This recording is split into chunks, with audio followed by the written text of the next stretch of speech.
Assalamualaikum warahmatullahi wabarakatuh. Masya Allah tabarakallah, senang sekali masih bisa share kegiatan aku pagi hari ini. Pagi tadi sepulang mengantar Teh Caca ke stasiun, abinya anak-anak mampir ke pasar beli ayam ya. Nah ini mau aku masak pesmol acar timun.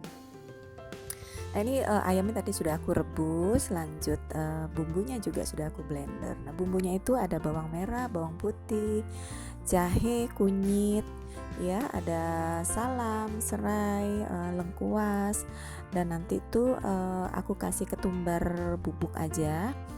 Lanjut cabenya juga aku cemplungin aja di akhir masak nanti karena aku kan mau ikut makan.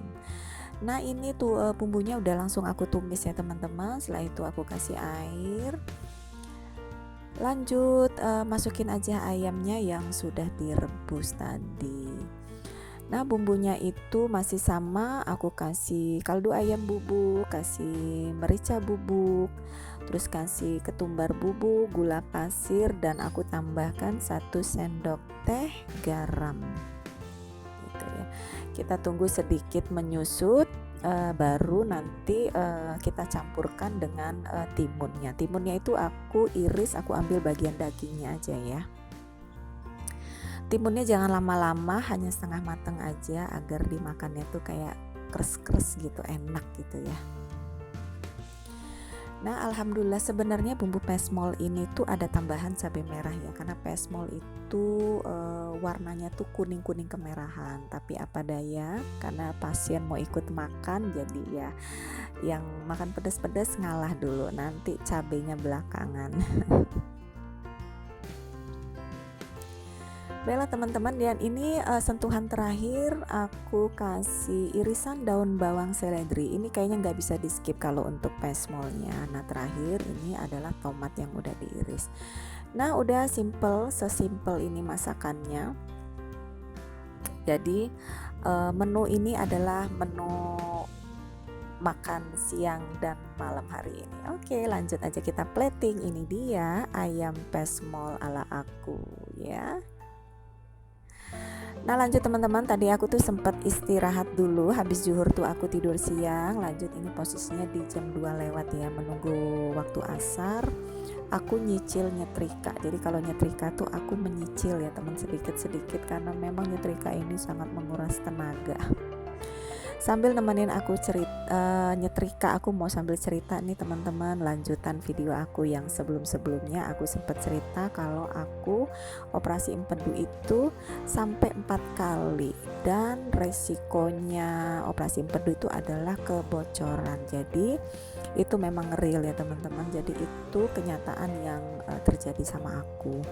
Jadi awalnya tuh aku operasi empedu menggunakan teknik laparoskopi. Jadi itu adalah teknik operasi yang cepat penyembuhannya, yang luka sayatannya juga kecil ya.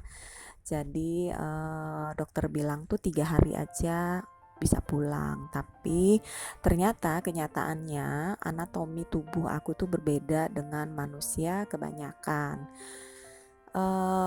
Tepatnya tuh di saluran empedunya ya teman-teman. Jadinya saluran empedu manusia dewasa itu adalah sebesar pulpen atau pensil ya diameternya ya, tapi aku itu hanya sebesar sedotan air mineral gelas gitu ya. Jadi air mineral yang gelas itu kecilnya kayak apa teman-teman bisa bayangin deh. Jadi karena kecilnya itu terjadi nggak kuat ya, terjadi ketika proses pemisahan terjadi pemanasan. Nah itulah yang membuat ada luka-luka kecil di saluran empedu itu, yang dokter sebenarnya sudah memprediksi dari awal bahwa ini kayaknya akan ada terjadi kebocoran nih, rawan, tapi kan saat itu belum terjadi, sehingga dokter tidak bisa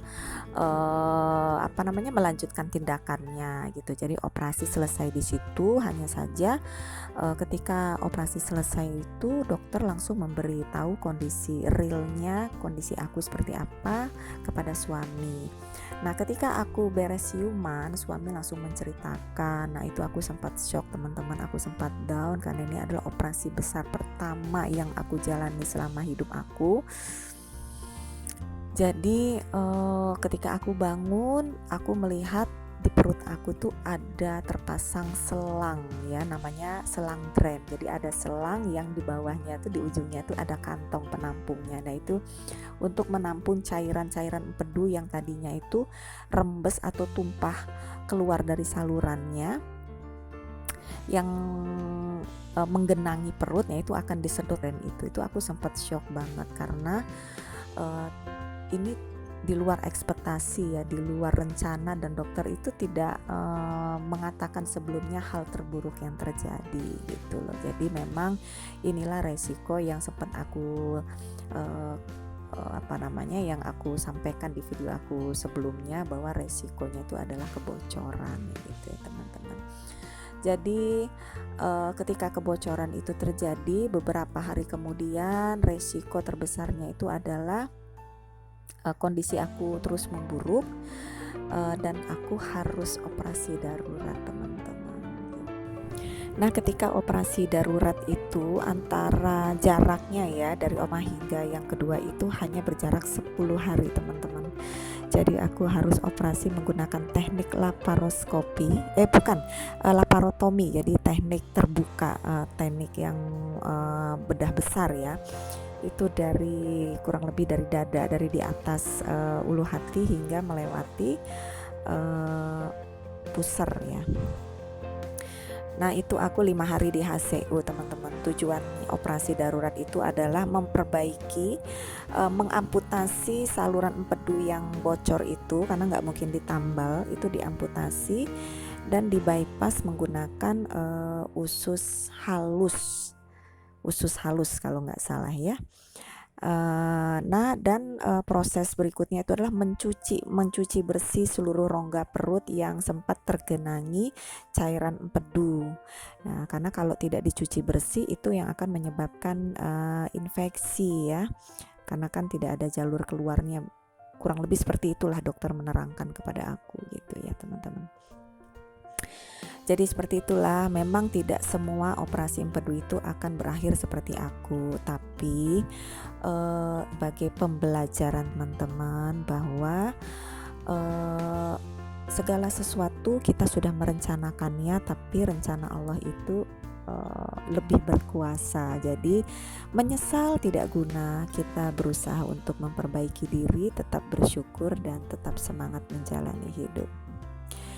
Nah ini lanjut teman-teman, setelah ba'da asar ini posisinya 4:30, langsung asabir bantu buang sampah ya. Jadi aku tuh buang sampah rumah tangga itu tidak di sekitar rumah karena memang gak ada tempat khusus, jadi langsung buangnya ke TPA terdekat. Karena memang lumayan agak numpuk, beberapa hari ini hujan, jadi kalau sampah rumah tangga ditunda 1-2 hari itu pastinya numpuk banget gitu ya teman-teman. Jadi ini aku sambil ngangkat pakaian kering, sambil abinya anak-anak juga membersihkan halaman dari daun-daun kering ya gitu. Ya kayak gitulah teman-teman, kerjaan gotong royong. Alhamdulillah anak-anak sudah besar, sudah bisa diandalkan, sedikit meringankan tugas. Nah ini AA Sabir sudah sampai ya, ini akan buang sampah ronde kedua. Lumayan banyak sampahnya teman-teman, termasuk sampah daun-daun kering itu tadi. Nah ini aku sempat mampir metikin cabai rawit Jawa, aku tanam sendiri. Alhamdulillah ini subur banget teman-teman. Aku suka metiknya tuh sedikit-sedikit aja, karena memang di rumah ini yang suka makan pedas tuh cuman Tiara. Kalau yang lain suka tapi enggak, biasa aja gitu. Kalau ada dimakan, kalau enggak ya enggak apa-apa. Tapi kalau Tiara itu nyari, kalau enggak ada dia nyari. Jadi aku petikin buat Tiara aja. Terima kasih teman-teman sudah menonton videoku hingga akhir. Terima kasih sudah mendengarkan curhat aku. Semoga bermanfaat. Sampai jumpa di video berikutnya. Wassalamualaikum warahmatullahi wabarakatuh. Bye.